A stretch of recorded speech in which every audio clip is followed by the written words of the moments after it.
I want to thank Drew for that very long and much too much introduction right there. What needs to be known about me is very simple. I was a merchant mariner. I sailed for and worked ashore for 7 years for the Merchant Marine. And after my career ashore, I had to leave sailing for a reason all too often. I came down with a condition that prevented me from continuing my Merchant Marine career. I got married. Wife couldn't live without me, guys. You know how that is and everything like that. I had to come home and everything like that. That changed about 10 years in, by the way. About 10 years in, she was trying to boot me back out again, but by then I changed my focus and really embarked on a kind of academic kind of career. And one of the things that has stayed with me for a long time was I was in the first Persian Gulf War, and I remember seeing the sea lift that took place during that war. I can, to this day, remember looking at the ramps there in Andaman and the laydown of the 1st and 3rd Armored Divisions that was used in that long right hook back in 1991 to go around the Iraqi army. And when I went to grad school, I had a graduate professor who said 2 things to me. Number one, he said, don't ever do a topic where people are still alive. And number 2, whatever you do, don't go to a conference and present on that topic to people that are still alive, because you're guaranteed you're gonna get something wrong and get yelled at. So here I am. I didn't listen to him, obviously, so that's that Merchant Marine in me. Just didn't listen.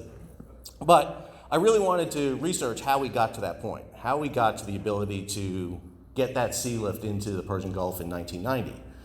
Did my master's thesis on the Merchant Marine in Vietnam and then expanded it to look at the Merchant Marine through the course of the history of the United States.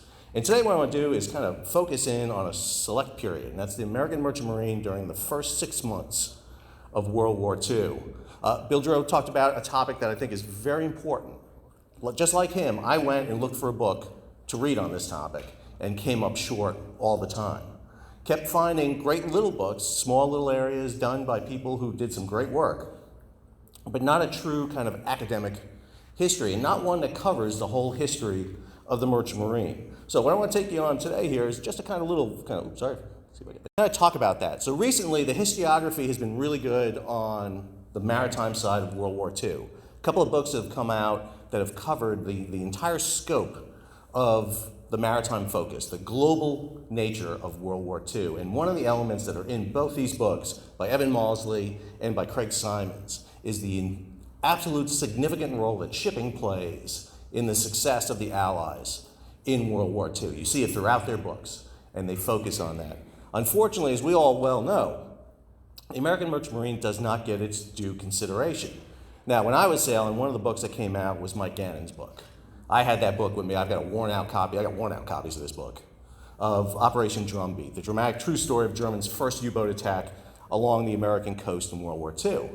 And Gannon, when he wrote this book, he wasn't a maritime historian. Matter of fact, he was a Floridian historian. He wrote the history of Florida.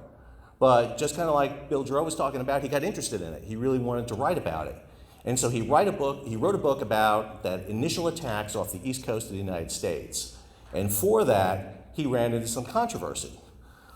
Rob Love, who was a professor at the U.S. Naval Academy, writing a 2-volume history of the U.S. Navy, came out and attacked Gannon. I mean, just physically attacked Gannon in what we call in the historical field a historiographic controversy.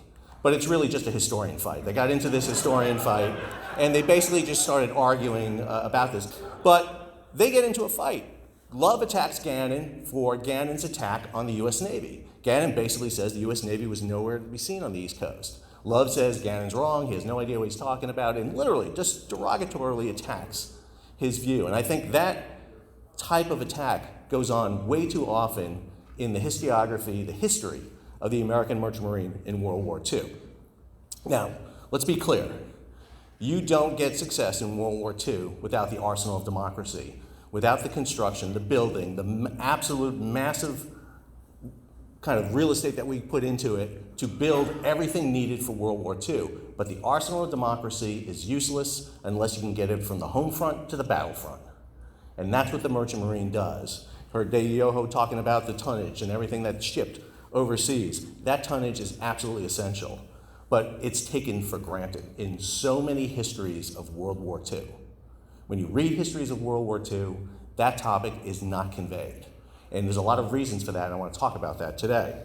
So, I'm not a big proponent in talking about the big man in history, But in this talk today, I'm going to focus on 3 individuals who play a very prominent role, and some of them will raise some controversies with you, I know. So first one is, well, there on the right, is Admiral Ernest J. King, the Chief of Naval Operations and Commander-in-Chief of the U.S. Fleet. In the middle is Admiral Adolphus Andrews, who's the commander of the Eastern Sea Frontier. He's in charge of the Navy's response, or lack thereof, at the beginning of World War II. And then on the right there is Admiral Emory S. Land, who's the head of the U.S. Maritime Commission, also will become head of the U.S. Maritime Service, and also the Warshipping Administration. They keep just giving jobs to Jerry Land. And that's because Jerry Land can do it. So, before you can talk about what happened in World War II, and this is a big flaw, I think, in a lot of World War II histories, not just on the Merchant Marine, but in general, you gotta go back a second. You gotta go back to World War I and look at World War I for a second, something we don't talk about too often. But in the First World War, we saw the first use of submarines in combat. And the U.S. was demonstrated to that in several occasions. In 1915, the Germans initiate what was called unrestricted submarine warfare. They decide to unleash their U-boats. But in 1915, they only have a few of them, very limited range, they can't go very far. And in truth, they're not as effective as they hoped them to be. This shows you the sinkings around the British Isles in May of 1915. But the minimum amount of sinkings is offset by their one huge success, which is the sinking of the Lusitania. The sinking of the RMS Lusitania, a cruise liner, goes down, provokes an American response. It doesn't lead to declaration of war, that comes 2 years later, but it triggers an American reaction. And the Germans back off of unrestricted submarine warfare. But the Germans are very worried about provoking the Americans, bringing the Americans prematurely into the war. And in October of 1916, they stage a demonstration. In October 1916, the submarine U-53, up there in the upper left, this is World War I submarine, sails across the Atlantic to Newport, Rhode Island, which was then the main Navy base on the East Coast. U-53 sails into Newport Harbor. Captain Hans Rose, the commander of the submarine, pops the hatches, invites dignitaries, leading American commanders to come on board his submarine for 3 hours. They ask if they need anything. Does the submarine need food? Does it need fuel? Does it need water? Hans Rose is like, no, we're good. Just here for a visit. Sits there for 3 hours. And after 3 hours, they batten the hatches down. They sail out of Newport, and the next day they sink 5 vessels off the coast. Not American vessels, but Allied vessels. And it's a marked demonstration to the Americans. If you get into this war, you're going to have submarines off your coast. And we can bring the war directly to you if we need to. 1917, the Germans resume unrestricted submarine warfare. And you can see the difference between May of 1915 to April of 1917. By April of 1917, they're sinking 800,000 tons. When Admiral William S. Sims, the commander for the U.S. fleet, goes to England, meets with Admiral Jellicoe, the first Sea Lord, Jellicoe unveils to him how dangerous the situation is, how desperate the situation is. Sims meets with Herbert Hoover, who's not president at this time, but he's the head of the food relief program for Belgium, and tells Sims England will be starved out in 3 to 4 weeks. That's how desperate the situation is. And right from the very beginning, the U.S. has to respond. They have to respond immediately to this. They need to dispatch forces across, and what the British and Americans develop is what becomes known as the Convoy System. The Convoy System is developed in World War I, but there's a debate about the Convoy System. The British and the Americans have different ideas about the Convoy System. The Americans want to convoy the entire way across the Atlantic, put destroyers around them the entire way, all the way across. The British are like, no, we don't need to do that. Our attacks are located close to the British Isles in the western approaches, and we need to focus there. And that's eventually what happened. Sims wins out in the argument, and he gets the bulk of the American escort forces sent to him in there. And again, we tend to forget, the reason we got into World War I was because of the attack on American merchant ships. If you read Wilson's statement to Congress on April 2nd, 1917, there's this thing going on with the Zimmerman telegram trying to upset Mexico. But in April of 1917, we've invaded Mexico. We have troops in Mexico. The chance of Mexico invading us is fairly thin. The issue that Wilson talks about ad nauseum in the speech is the attack on American sovereignty. 10 American ships, 64 crew members have been killed. And that's the focus that Wilson says brings us into war. Rodney Carlyle wrote a great book on this, Sovereignty at Sea, and he talks about this in great detail. And the influence of World War I is very profound, because the focus that we realized was we need to focus our escorts on those convoys going across the Atlantic, and particularly in the western approaches. Late in the war, in the summer of 1918, Germany will send some U-boats to the east coast of the United States. Very long-range, specially configured U-boat cruisers. They arrive off the east coast, and they do exactly what Admiral Sims, the American commander in London, warned about. They distracted the Americans.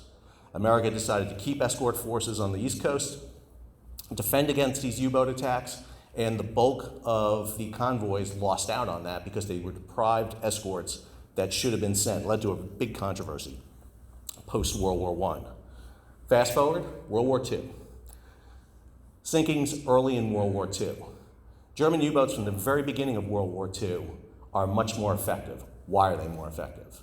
Germany during the interwar years had done several things.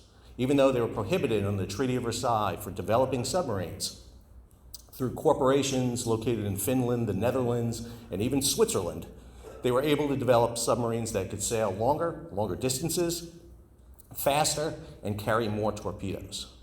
And so their submarines had greater range. Add to it the fact that the German offensive is much more successful in World War II. Unlike World War I, where German submarines sailed from Germany or from Bruges in Belgium, in World War II, with the fall of France, they now have bases right there on the Atlantic.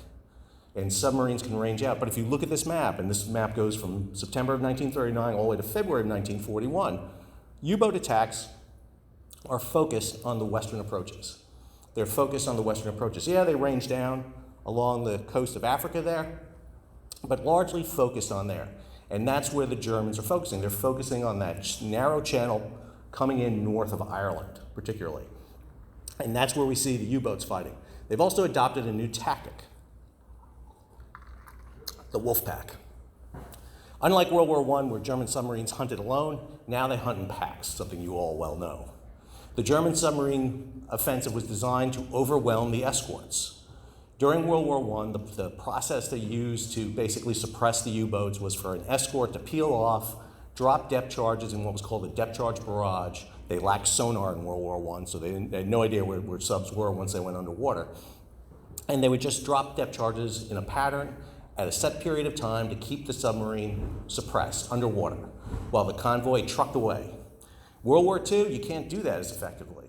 If you peel off an escort or two to keep a submarine down, there are 4 or 5 other submarines that are going to attack you. And one of the things the British lacked tremendously was escort vessels. They'd started a crash program pre-war to build escort vessels. We give them 50 old World War I destroyers in September of 1940, which is going to come back to be a problem, as we'll talk about. But the British are facing this massive convoy battle coming in and out of England. And one of the things we're seeing is they're losing that. This is the happy time that they refer to in the literature. The British are just losing. Meanwhile, in the United States, we see things shaping up in a different way. One of the key people you have to talk about, obviously, is Franklin Roosevelt. Franklin Roosevelt, who served as Assistant Secretary of the Navy in World War I, witnessed the fact that we started a building program a little bit too late. And so one of the things that Franklin Delano Roosevelt does is he initiates the programs that allow success in World War II. The Merchant Marine Act of 1936, for example, that starts the building program that puts in place the C-class freighters, the C2s, the C3s, the T3 tankers, later on the T2s. And then, as we all know, the Liberty ships, the EC2s, and then the Victories, the VC2s. The Maritime Commission allows you to not just start replenishing the U.S. Merchant Marine, but it also puts workers into the shipyards. On the same shipway that launches SS America, Hull No. 1, in the Maritime Commission program, down that same shipway will slide USS Yorktown, the second aircraft carrier in the Essex class. Other carriers will go down that way. The battleship Indiana will go down that way. And all that construction being done in the years prior to World War II were based on the fact that shipyards started going back into work. Now, land will eventually command a vast organization. He is not just the head of the Maritime Commission. He'll have underneath him the Maritime Commission, which does the shipbuilding. He'll have the Warshipping Administration, which is created in February of 1942 to control and organize shipping. And then the U.S. Maritime Service to train merchant mariners. And under him, he has deputies, which you never get in any history I've ever read. Guys like Howard Vickery, Edward Macaulay, and Granville Conway, the deputy commanders who oversaw all that. Absolutely three essential players in the creation of the Merchant Marine and Allied success in World War II, but again, never mentioned. This is the launching of SS Zebulon Vance at the Wilmington Shipyard in North Carolina. The first hull to be launched from the yard in Wilmington. If you go to Wilmington today, this is the site of the port of Wilmington. Zebulon Vance is heading into the water on December 6th, 1941. And this is part, those of you who went up on the Brown the other day, looks familiar. This is all part of the Emergency Building Corporation that's being done, the emergency building program that's being done to build 60 hulls for the British, but more importantly, build hulls for the United States. We are building ships. One of the images you see there on the far left is a poster from World War I. July 4th, 1918, 95 ships launched. We started a massive building program in World War I. Edward Hurley, the head of the U.S. Shipping Board, oversaw a massive shipbuilding program. Over 3,000 vessels were to be built. But the problem is we started too late. FDR knows that. He knows we started too late. He knows we were short on shipping in World War I. And that's why in 1936 he pushes through the Merchant Marine Act of 1937. If you look at the first 50 ships launched in a 500-ship, 10-year program, those 50 ships, 37 of them go to the military. 12 of them are the fast tankers that keep our carriers in the Pacific in World War II, fight the key battles in 1942. A lot of them are the troop ships that are used at Guadalcanal and off of North Africa. A lot of them will be involved. One of them, the Almeria Likes, will be sunk in the Pedestal Convoy going to Malta. They're absolutely essential to Allied success in World War II. And the U.S. faces a big challenge. If you look at what's looming for the United States in 1941, before Pearl Harbor, things don't look good. Allied success isn't great. The Japanese are taking over conquests in the Pacific. They've been fighting China since 1937. In Europe, the British are basically up against the wall in some situations. They're desperate in North Africa. They've stopped it. The British invasion with the Blitz. The Soviets are reeling backwards. And the U.S. has to realize that it may have to go fight by itself, but more importantly, it decides to do something significant with the passage of Lend-Lease in March of 1941, and more significantly, when FDR decides to start escorting convoys and Lend-Lease material across the Atlantic. World War II, outbreak of World War II. Not starting on the East Coast, I'm going to start on the West Coast. West Coast, United States. We all know about the attack on Pearl Harbor, so I'm obviously not going to remind you about that. You're all well know of it. But do we know about the Japanese I-boat offensive that takes place in this period of time? The Japanese will dispatch 3 squadrons of submarines to Hawaii and the west coast of the United States. They'll send disguised auxiliary cruisers into the waters between Panama and the Society Islands. The Japanese launch a concentrated attack against the United States. Now, their target is U.S. warships sailing between Hawaii and California, but their secondary target is to hit American vessels sailing there. In December of 1941, we see this unlaunched. The image there is from 1941, the Steven Spielberg movie, which is a terrible, terrible movie, not historically accurate at all, but I argue gives to the impression that the Japanese submarine offensive on the West Coast was insignificant. The book right there and the image right there is SS Cynthia Olsen. Today, when I came in this morning, headed to the head, first thing, I saw the image of Cynthia Olsen right on the wall, very, very eerie for me to see that. Japan, in December of January 1942, sink 8 vessels off the coast. The Cynthia Olsen, which is under charter to the Army, is sunk and lost with all hands. That image there is taken from the Japanese submarine that sank her. This offensive on the West Coast fixates American attention. And one of the things that happens, I think Mike Gannon gets wrong in his book in 1990, I'll take a little criticism with Mike Gannon, is his focus is on that East Coast attack, which is a severe attack. And underrated in most histories. But one of the things that happens almost immediately is the U.S. Merchant Marine has to respond to the Japanese attack. How do we do that? On the West Coast, it's by supplying that chain of islands between the United States, Hawaii, and Australia, the Tyranny of Distance. When Dave Yoho talked about the tonnage going to the Pacific, if you noticed, it was a little less than what went to Europe. What he didn't mention is the distance is about 3 times as great. And that distance becomes important.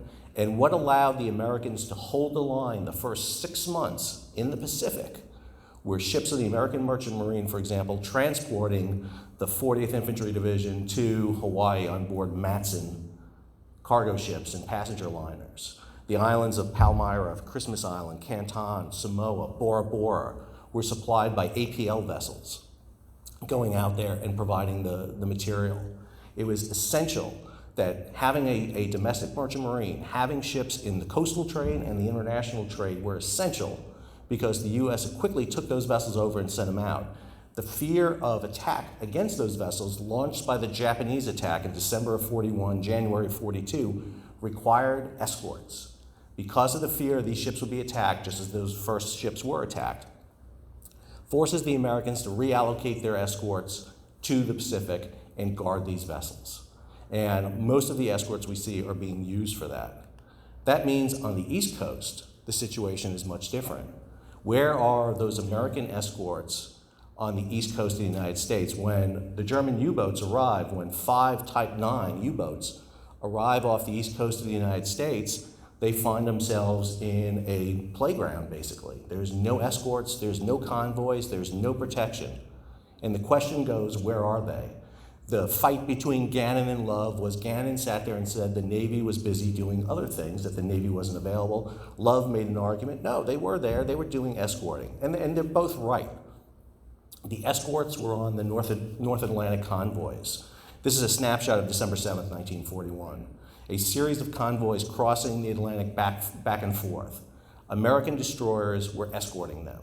Since September of 1941, the U.S. had shifted its fleet out of Norfolk, off the East Coast, to Newfoundland and even to Iceland. There were 2 American battleships sitting in Iceland. On the German-held French coast, there was a squadron of German warships, the Scharnhorst, the Gneisenau, and the Prinz Eugen, that threatened to come out. And one of the fears the Americans had were the Germans were going to launch an attack similar to the Japanese. Now, the Germans and Japanese were never coordinated at all. They never talked to each other. But the U.S. perceived that the focus had to be on something. The Americans had a limited resources of escort vessels. And what they decided to do, the conscious decision made by Admiral King, was to allocate those resources to the Atlantic convoys, because that's where the essential goods were going to keep the British, the Russians in the war, and for troop convoys. And one of the things we see very quickly here is the Germans realized very quickly what the Germans always did was send their U-boats to where there was least amount of resistance. And when those first U-boats come off the East Coast of the United States in January of 1942, and they send back word, there's nobody here. There's no escorts. Targets are ripe. They send back and they start sending more escorts. They send more escorts. And again, the American experience on the West Coast was, well, the Japanese launched that initial attack with 9 U-boats, then they sailed away, they didn't come back. And there was a perception that the Germans would do the same thing. And instead they don't. Instead, what we see is the Germans come into the East Coast, and when the East Coast gets defenses, as we'll talk about, they shift to the Gulf Coast. They'll shift down into the Gulf of Mexico, into the Caribbean. And what we find out is, on the East Coast, the United States is slow to set up convoys. Where's Admiral Adolphus Andrews? Well, Admiral Andrews is preoccupied. He's preoccupied with many things. In February of 1942, in New York Harbor, the SS Normandy catches fire and burns. Now, that's not the Normandy, it's the USS Lafayette, the largest troop ship in the history of the United States. The largest ship ever lost by the US Navy is in World War II in New York Harbor on the west side. And it burns right in port and rolls over at the pier. And this is Admiral Adolphus Andrews. His focus is on that.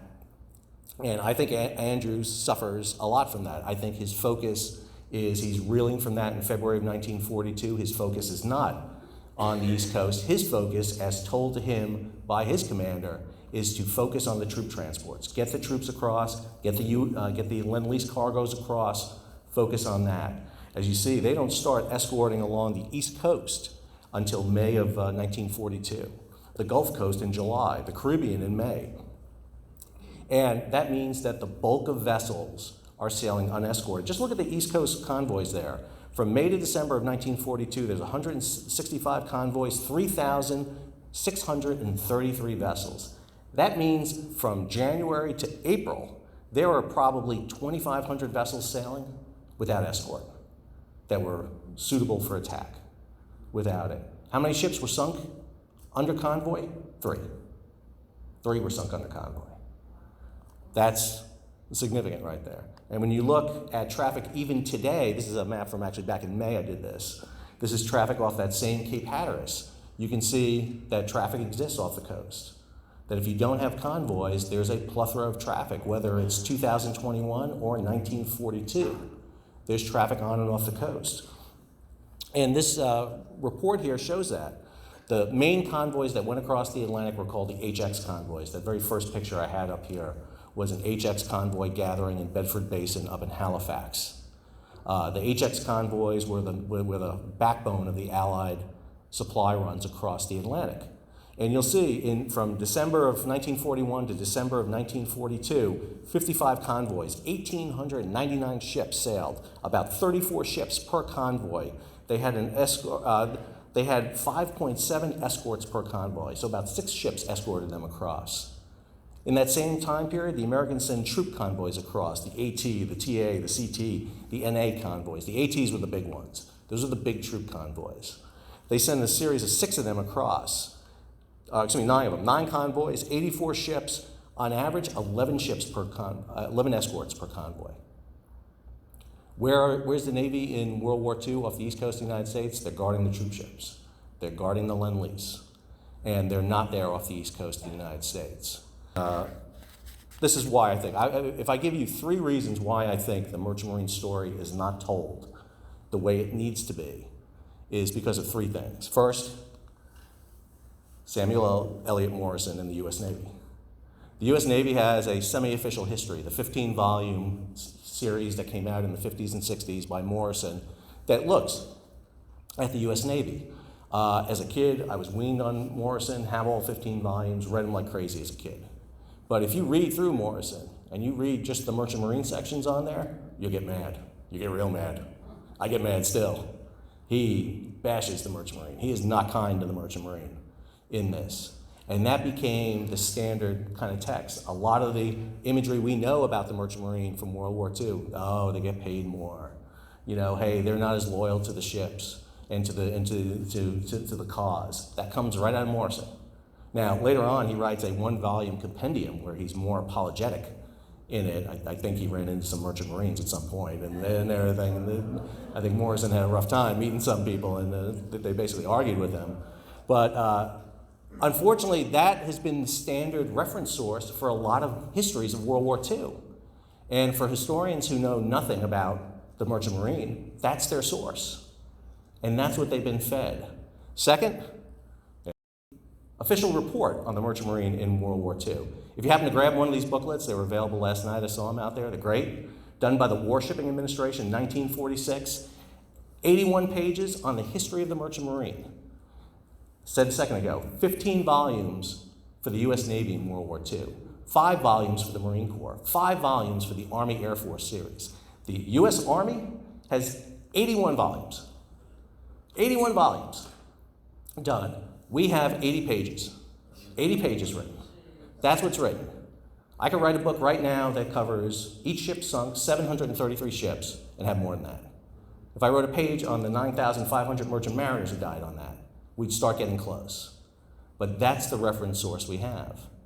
And then, again, to Captain Phillips, my apology, the other person we have to blame for all this, and it's true, Tom Hanks. Tom Hanks we have to blame. And I don't mean to be mean on Tom Hanks. I have to not be mean to Tom Hanks, but mean in how things are portrayed with the Merchant Marine. Now, I love C.S. Forrester, weaned on hornblower books like crazy. But if you watch this movie, which is a great movie, and it shows you convoy battles, that movie was depicted in February of 1942. There are no convoy battles in February 1942. None. They're not fighting the convoys. Why? Because the German U-boats are off the east coast of the United States sinking American merchant ships. U-boats are not going to battle a convoy. They're just not. Why do it when you can go to where the least resistance is? And so we have those portrayals. Is that an accurate depiction of warfare in the Atlantic? Yeah, but not in the time frame they're saying. Not in the time frame. And that's not Tom Hanks' fault, obviously. That is the author's fault and how it's depicted. But even in that movie, I would argue there's an issue because you never see the merchant ships. You never see faces. You never see them. They're just ships being sunk in the background. They tend to be just ships being sunk in the background. And I think one of the things that needs to be done is a more academic examination of the Merchant Marine in World War II.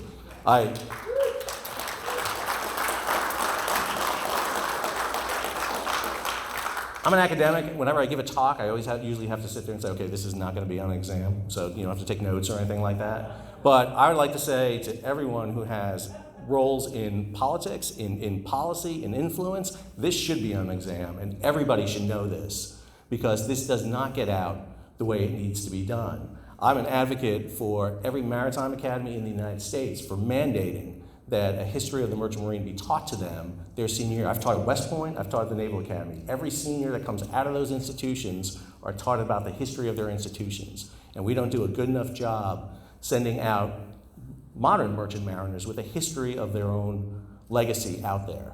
And for the veterans in here, one of my goals is to get that out there and do it. I'm in the midst of writing a history of the Merchant Marine in World War I. I got sucked into that. And as soon as that's done, I want to do the history of the Merchant Marine in World War II. And I just want to give you that little bit of taste what an academic history would look like, a source whereby people who write histories in the future can go to and get what they want. We've got great histories out there. Bill Giroux does a great job with the Matthews Men and with the PQ-17, but my issue is the larger context. How does the Merchant Marine fit into the larger context of World War II? When you look at what's happening right now with our country, ships lined off LA Long Beach, a declining Merchant Marine. We were the #1 Merchant Marine in the world in 1946. We're number 21 today. Can the United States be a true superpower, a true maritime power, if it has the #1 Navy in the world and the number 21 Merchant Marine, when China is number 2 in both categories? And I think one of the reasons that we don't see this is because we don't appreciate the services that you all did, what happened to you after World War II, and histories that come out on World War II need to capture what the American Merchant Marine did. I will get off my soapbox now. Thank you very much.